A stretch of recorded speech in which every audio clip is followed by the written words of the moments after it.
2 वाटी गहू तर अर्धी वाटी मी मका इथं घेतला आणि चक्कीवरनं हे जाडं-भरडं असं दळून आणलेलं आहे.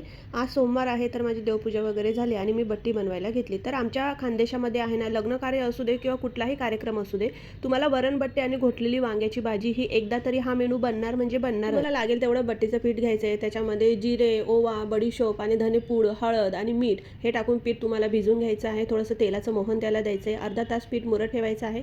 त्यानंतर व्हिडिओमध्ये दाखवल्याप्रमाणे मी इथं 3 प्रकार तुम्हाला दाखवले की बट्ट्या कशा फोल्ड करू शकतात. तर तुम्ही कुठलाही प्रकार हा इथं वापरू शकतात आणि बट्टीही फोल्ड करून ठेवू शकतात. त्यानंतर मग याला आपल्याला वाफवून घ्यायचं आहे. तर मी कुकरमध्ये थोडंसं पाणी टाकलं, चमचाभर तेल टाकलं. त्यानंतर आपल्याला ज्या बट्ट्या आहेत त्याच्यामध्ये सेट करून घ्यायच्या आहेत आणि 2 शिट्ट्या घेईपर्यंत आपल्याला त्या वाफवून घ्यायच्या आहेत. त्यानंतर कुकर थंड झाल्यानंतर बट्टी आपल्याला काढायची. व्हिडिओमध्ये दाखवल्याप्रमाणे आपल्याला बट्टी कट करून घ्यायची. तुम्हाला हव्या त्या आकारात देखील कट करू शकतात.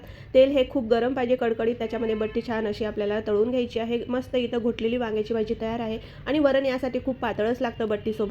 आमच्या इकडे पंक्तीमध्ये लोकं येतात. बट्टी बनवायची कशी माहीत असते पण खायची कशी ते माहिती नसतं. तर चला मी दाखवते. बट्टी आपल्याला अशी चुरून घ्यायची आहे. त्याच्यामध्ये वरण आपल्याला टाकायचं आहे. त्यानंतर तुपाची धार टाकायची आहे. लिंबू आपल्याला वांग्याच्या भाजीवर पिळून घ्यायचा आहे. बट्टीवर देखील पिळून घ्यायचा आहे. थोडीशी वांग्याची भाजी घ्यायची, बट्टीला लावायची आणि मस्त पहिला घास आपला घ्यायचा.